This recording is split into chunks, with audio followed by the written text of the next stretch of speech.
While Trump continues to elevate right-leaning independent media through engaging with it, Piker says, there is no such back-and-forth relationship on the left, as Democrats flock to the more insular mainstream media.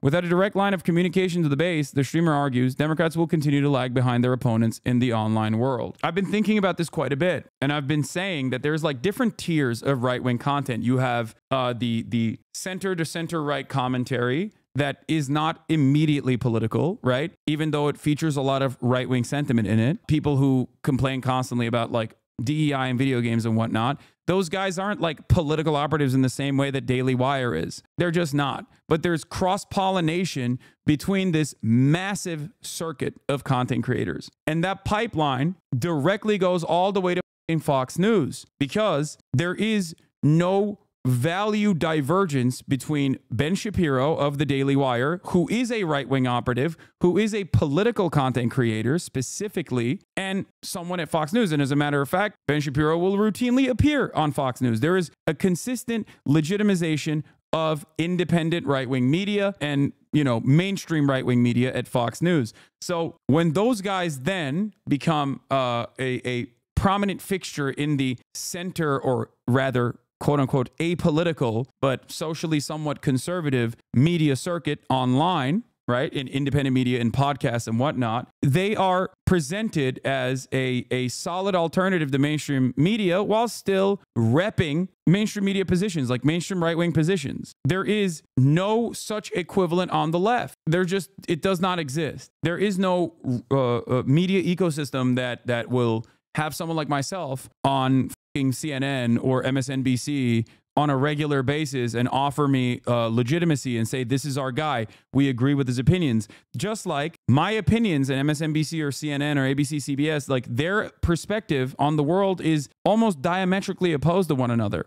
Whereas Fox News's perspective and the things that they say on Fox News are damn near identical to the things that Ben Shapiro says. In the final stretch of the 2024 election, Trump appeared on numerous podcasts and live streams, including the Joe Rogan Experience this past weekend with Theo Vaughn, Full Send, and more, while stiff-arming the mainstream media. J.D. Vance also appeared on Rogan's show, as did Elon Musk. Trump's 18-year-old son, Barron, has been credited with encouraging such appearances, which allowed the president-elect to reach a younger demographic in a more conversational and even meandering manner, a far cry from policy-driven Sunday show interview. Piker, in an interview, identifies different strands of commentary on the right, from the more explicitly political propaganda outlets like the Daily Wire to the centrist content circuit, pointing to podcasts Trump has appeared on like Vaughn's this past weekend. Vaughn is not an overt right-winger, he says, adding that Rogan falls somewhere in between there, but has recently become this right-wing guy who went from endorsing Bernie Sanders in 2020 to endorsing Donald Trump in 2024. People misunderstand. You cannot take the role of this on the left. The point is it's mostly organic. Exactly. Like, I am someone who has these positions and I have become successful individually. Okay. I did not become successful like Charlie Kirk, for example,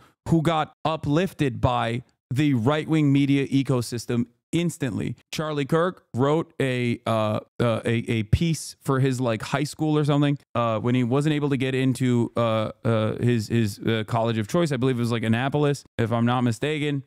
He wrote an article about how, like, you know, a black person took his place, and then Breitbart posted that article, and then immediately after that, they literally brought him on Fox News. He took that immediate boost of influence and legitimacy to major right-wing donors and said, I want to start Turning Point USA.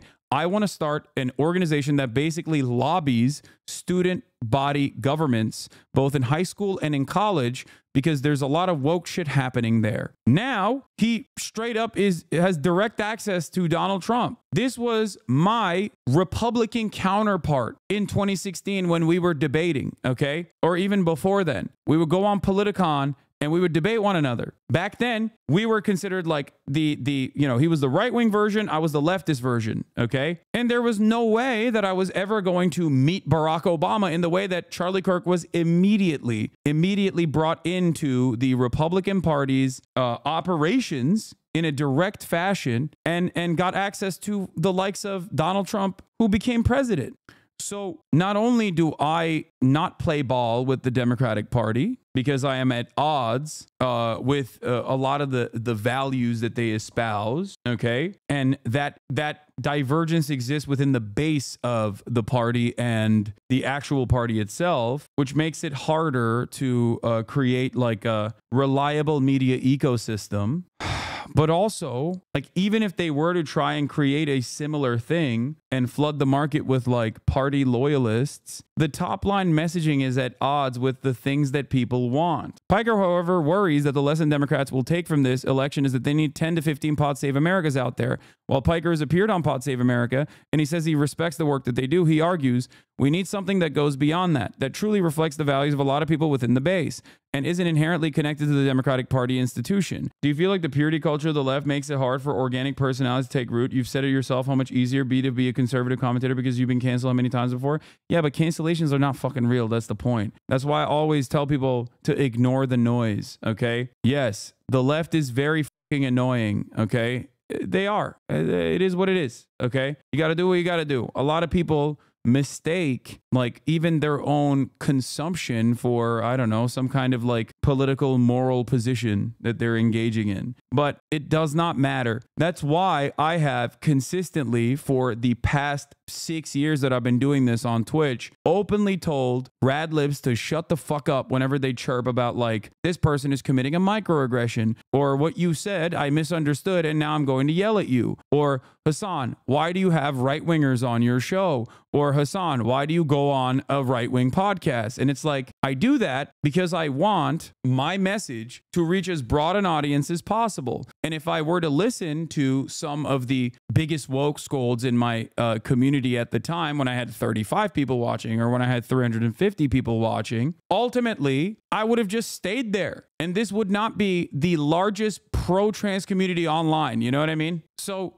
sometimes you just gotta not listen to your naysayers, even if you are ideologically aligned with them. That's it. Leftists understand that people are not born intrinsically bigoted, okay? They're not. Bigotry is learned through social conditioning. So if you understand that we are products of a bigoted environment, then you have to be a little bit more understanding when people come in and are confused and are asking questions genuinely and want to learn. This is why I regularly will yell at people who chirp at me and others who are also on their own personal journey, who have been indoctrinated into believing right-wing shit. I think that is perhaps one of the biggest reasons why this community is so large. Saba, do you think you might actually be the maximum possible outcome for a leftist media outlet given the inherent contradictions? No. Yeah, purity tests overall are stupid. A lot of people also personally, and this is something I've seen quite a bit, people write out others who are allies because they have disagreements on one issue or another. And that's very frustrating. People will come in here and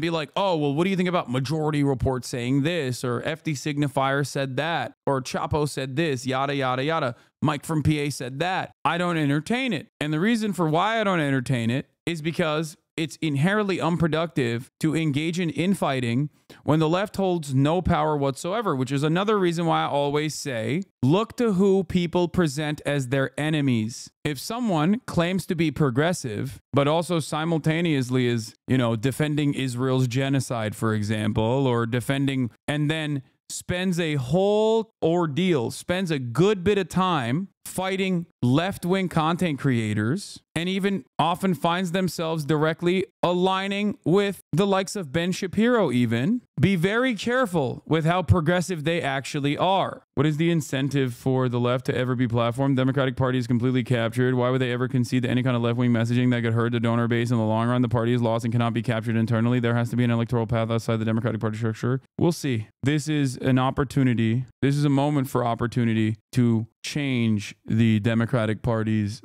message, to change the structure of the Democratic Party, because they have incurred tremendous losses